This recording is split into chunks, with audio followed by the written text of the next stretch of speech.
Alors, bonjour Jean-Pierre Dionnet, je vais vous présenter pour les quelques-uns qui ne vous connaissent pas encore. Cofondateur de Métal Hurlant, scénariste de bande dessinée, animateur de cinéma de quartier et de quartier interdit pendant quelques années, et moultes autres projets qui ne se comptent plus. Alors, vous publiez cette année Mémoire avec Christophe Quillien, et ça retrace toute votre existence, hein, de votre enfance jusqu'à maintenant. Alors, première question, à quel moment vous vous dites, ça y est, il faut que je couche sur papier ma vie? Jamais, jamais. C'est-à-dire que ça m'est jamais venu à l'idée. Il se trouve que j'avais un projet de livre qui s'appelait La machine à rêver, qui était un livre sur les arts, parce que j'ai remarqué que les arts, quels qu'ils soient, art mineur, art majeur, peinture, sculpture, euh, communiquaient entre eux parfois sans le savoir. Et donc j'avais en projet un livre titanesque, gigantesque, qui mettait en relation l'apparition de la photographie et l'évolution de la peinture et des choses comme ça, etc. Et je suis parti sur un ouvrage fort documenté d'ailleurs, où quand j'ai vu que j'avais à peu près déjà, je sais pas, 4 millions de feuillets et que j'en étais au quart du livre, je l'ai mis dans une caisse que je rouvrirai peut-être un jour pour en faire quelque chose. Et mon éditeur, qui avait une infinie patience, qui attendait depuis 3 ans le livre où tous les ans, au mois de mai, je disais 15 juillet, tu l'as, a dit bon, on va peut-être arrêter. On va peut-être passer à autre chose. Est-ce que vous ne voudriez pas écrire vos mémoires? J'ai dit bah ça m'est jamais venu à l'idée. Je dis en plus j'ai l'impression que la mémoire c'est très subjectif.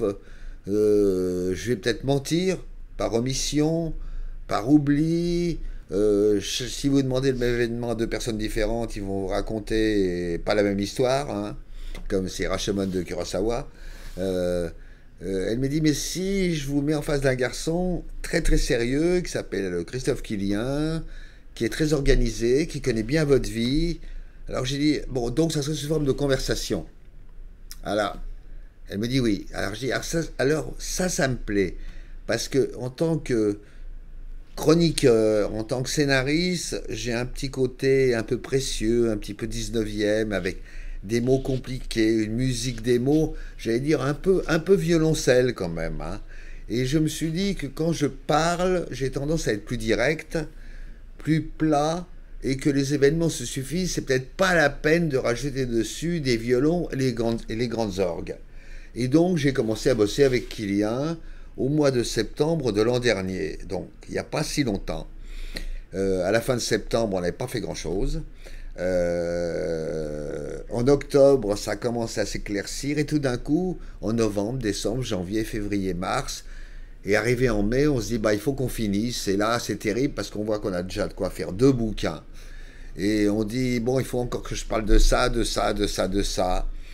Et puis on se retrouve avec un monstre qui faisait 2 fois la taille du livre, qui fait quand même 900 000 signes, presque 1 million. Et à ce moment-là, je suis fin juillet, je décroche. Je dis à Kylian, écoute, on va dire que c'est toi le metteur en scène maintenant. Tu gardes ce que tu veux de ma vie, parce que moi, supprimer un tiers du bouquin, j'en suis pas capable. Et donc, j'ai découvert le livre presque en même temps que vous.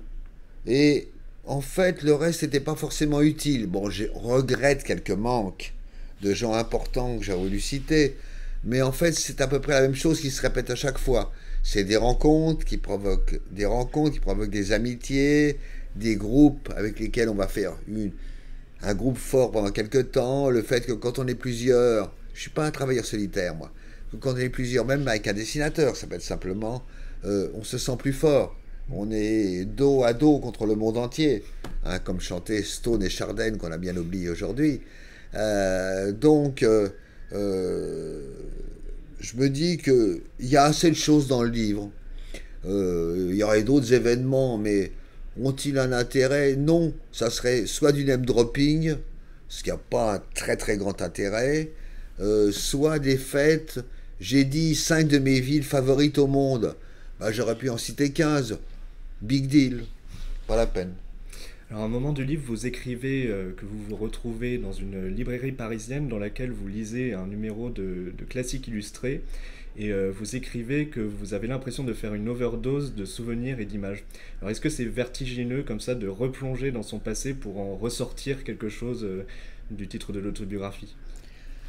Ah ben, si on réussit son coup, ça arrive pas tous les jours. Euh, Ça dépend de la mémoire qu'on a. Moi, ma mémoire, elle est plutôt visuelle. J'avais la chance d'ailleurs à un moment quand je lisais un livre, de savoir à quel moment du livre, à quelle phrase, je disais c'est à 3 phrases de la fin de la page temps que se trouve la ligne que je voulais retrouver. Donc j'ai une mémoire plutôt visuelle. Alors j'essayais plus ou moins de retrouver l'ambiance de l'époque, la lumière, la boutique un peu. Après, il y avait plus ou moins les odeurs, les bruits, et puis, paf, j'avais voyagé dans le temps. Alors, par moments, c'était magique, par moments, c'était triste. C'était magique parce que tout d'un coup, je ressuscitais un moment de mon passé, et presque seconde par seconde, donc j'avais voyagé dans le temps. Hein. Pas dans le futur, mais dans le passé. D'autres, sur des trucs plus familiaux, plus personnels, bah, je me disais, oui, mais ce moment, il se reproduira plus jamais. Mais bon, bah, c'est comme ça, la vie, elle est comme ça. Je vais pas regretter tout ce que j'ai vécu, sous presque que c'est passé. Hein. J'ai eu énormément de chance d'être dans énormément d'aventures et d'avoir vu se succéder plusieurs vies où chaque fois j'ai dû faire un apprentissage, une découverte. Et quand c'est devenu quelque chose d'un peu tranquille, d'un peu plan-plan, bah, généralement je suis parti faire autre chose. Alors ça c'est mon démon et ma malédiction et ma chance. J'ai fait 10 métiers différents mais j'en étais très très content. Et je me vois pas aujourd'hui me disant j'ai pris ma retraite de 40 ans de bande dessinée ou de 40 ans de télé, ou de 50 ans de télé et tout ça. J'ai eu la chance de passer parfois 3 ans de suite en Asie sans jamais revenir en France. À un moment de faire un aller-retour entre Paris et New York toutes les semaines pendant 2 ans. Euh, donc, alors il y a des pays que j'ai pas fait, hein, je me les garde pour plus tard. Euh, et puis j'ai eu la chance d'arriver toujours au bon moment. J'arrive à Hong Kong au moment où le cinéma de Hong Kong est en train de changer à une vitesse fabuleuse. J'arrive au Japon au moment où arrive toute la génération Shinya Tsukamoto, tout ça, etc. J'arrive en Corée au moment où éclate le nouveau cinéma coréen. Bon, ça, c'est quand même une... Il y a peut-être quelque chose là-haut, une espèce de bulle de ce qui se passe dans l'univers et tout, et j'ai capté des courants. Et je suis tombé pile au bon endroit, au bon moment, pas une fois, plusieurs fois. Alors ça, je trouve ça, mais euh, moi, je lis mes mémoires, je les ai lus, hein. Je me dis, si je l'avais pas vécu, je ne le croirais pas. C'est trop, c'est même exagéré. On dit toujours que les romans doivent être véridiques. La vie réelle, elle peut être invraisemblable. Il peut y avoir des coïncidences extraordinaires qu'on n'oserait pas mettre dans un film de fiction parce qu'on dirait ouais alors là le scénariste euh, il tourne le coin de la rue, il tombe sur l'héroïne qui est censée être à l'autre bout du monde. Bah, dans la vie réelle, si.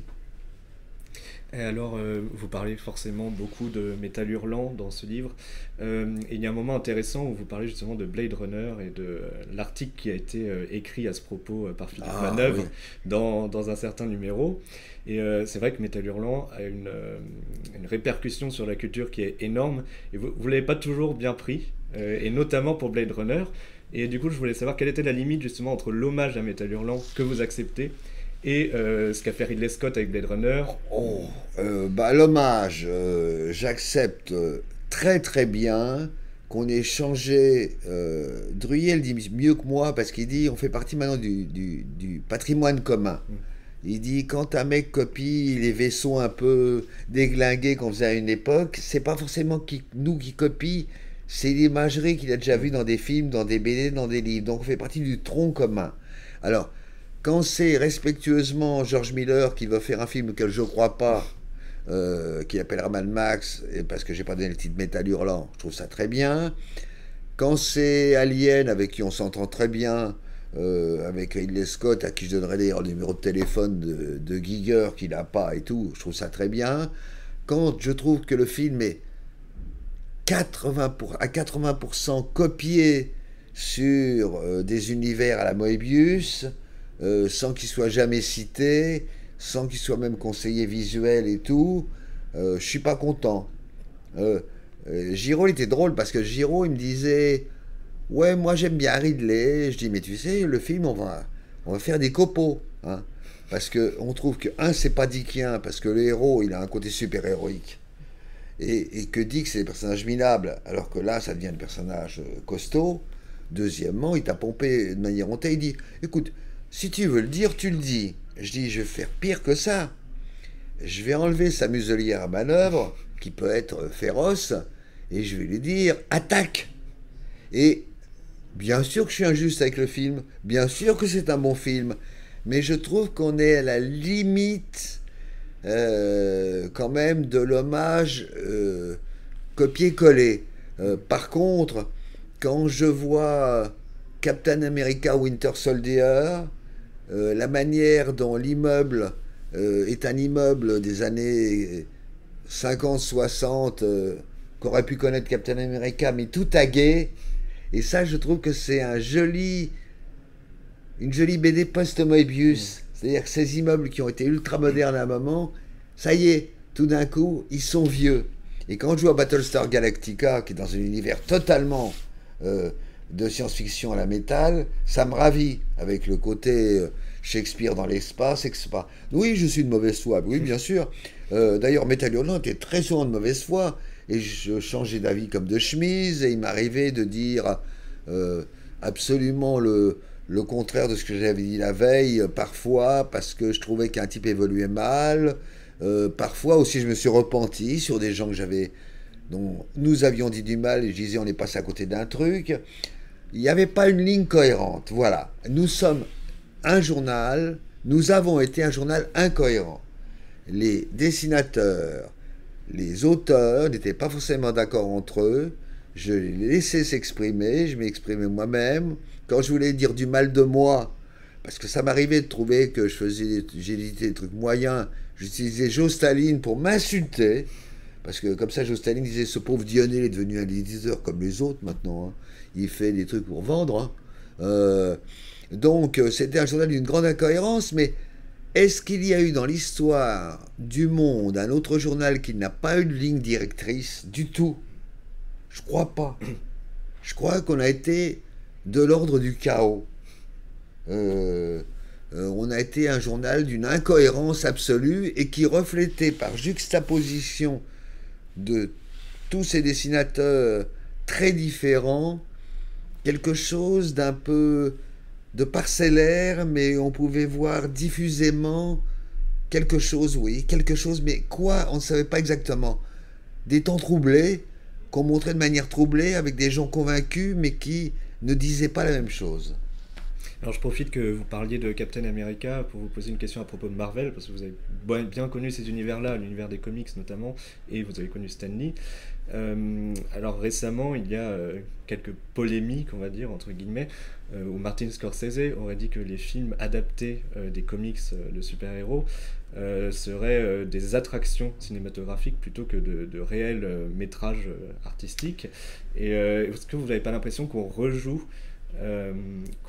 justement ce que vous expliquez dans le livre, quand la bande dessinée a fait ce basculement où elle est devenue sérieuse, mais encore méprisée par certains artistes?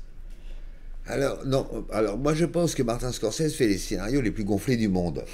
Y compris le dernier, qui en 3h12 est un retour à Mean Street et tout ça. Je comprends bien ce qui l'énerve dans les super-héros, c'est que il a rien contre les super-héros. Je me souviens qu'il met beaucoup le Superman de Donner, et puis avec Christopher Reeves, dû ensuite à Richard Lester et tout. Non, ce qui l'énerve, c'est que maintenant, j'ai un peu l'impression que les gens qui font ces films de super-héros font des films pour vendre des costumes de super-héros et du pop-corn. et qui a un dosage extrêmement précis euh, de, d'effets spéciaux, de héros musclés, de temps de filles pour respecter un nombre de quotas, de temps de noir maintenant, et tout ça est très calculé de manière très machiavélique pour être bien vu, mais en fait pour vendre du popcorn et pour vendre des costumes de super-héros. Et moi, mes préférés, ça a été les Gardiens de la Galaxie, que j'ai adoré. C'était le plus dégénéré, c'était des héros qui existaient à peine, mais j'ai trouvé qu'il y avait une fantaisie là-dedans, une folie totale et tout. Et puis au deuxième, on le vire, suite à des tweets qu'il avait fait quand il avait 14 ans ou je sais pas quoi. Ah ouais, alors les Gardiens de la Galaxie, oui. Non, Scorsese, il est très très ouvert, il a dit ça, c'était une pique un peu. Mais ça faisait quand même 5 ans ou 6 ans qu'il n'arrivait pas à monter de film, et il avait même songé à un moment, on avait parlé de quelques héros, super-héros, personnages de bande dessinée qu'il aurait aimé adapter. Et puis après, il s'est dit non, je suis bon dans ce que je connais. Kelly Italy, Mister de Gangster et tout, parce que ces autres films sont plus ou moins bons.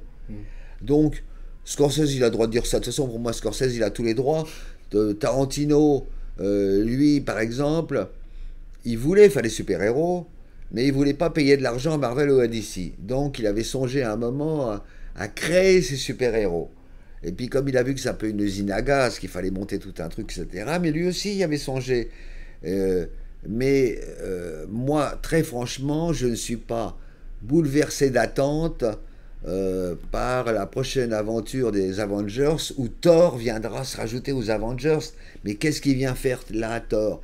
Et pourquoi Spider-Man n'est plus invité à la table? Non mais c'est quoi là? Je suis dans une boutique de jouets. Alors une dernière question, dans votre livre vous écrivez: j'ai choisi les écrivains maudits et les artistes oubliés plutôt que les valeurs établies, j'ai choisi de défendre la veuve et l'orphelin plutôt que le riche baron. Alors à ce moment du texte, vous expliquez que des cinéastes qui avant étaient méprisés, comme par exemple Carpenter, Argento, maintenant n'ont plus besoin de gens comme vous pour les présenter, parce qu'ils sont carrément adulés. Et je me demandais, maintenant qu'il y a un accès à la culture peut-être plus important qu'avant, notamment grâce à Internet, vous n'avez pas du mal à trouver justement des parfaits inconnus qui mériteraient que vous plongiez dans la mêlée pour les faire ressortir un peu du lot? Si je menais une croisade en soutane carrément, avec une croix comme ça, comme les curés des films de Robert Bresson, ce serait plutôt justement, je parlais qu'un type de la Cinémathèque de Toulouse ce matin, je parlais avec un des patrons de la Cinémathèque la semaine dernière, c'est en me disant, en fait, dans les années 70-80, on nous a tellement barbé avec les grands classiques, Renoir, Bergman et tout. On a tout fait pour mettre sur la carte Wes Craven, dont l'idole était Ingmar Bergman. Et maintenant, j'aurais presque envie, si ma vie était infinie, de faire un tour de France pour obliger les gens à revoir les films de Sacha Guitry ou de Julien Duvivier. Parce qu'ils font plus plein. Alors, l'offre cinéma est pléthorique, mais quand vous allez sur les plateformes, sur les films anciens, c'est minuscule. Vous avez, ça commence dans les années 80-90 avec 2 ou 3 cas, mais vous avez plus accès aux films des années 60.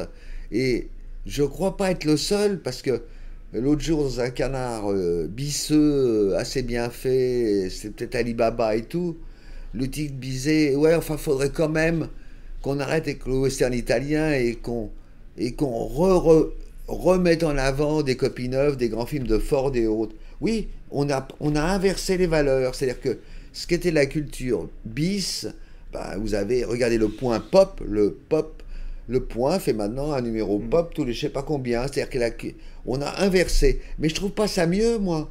Je pense que La Veuve et l'Orphelin en ce moment, c'est plutôt Yves Mirande, Jean Cocteau et Sacha Guitry.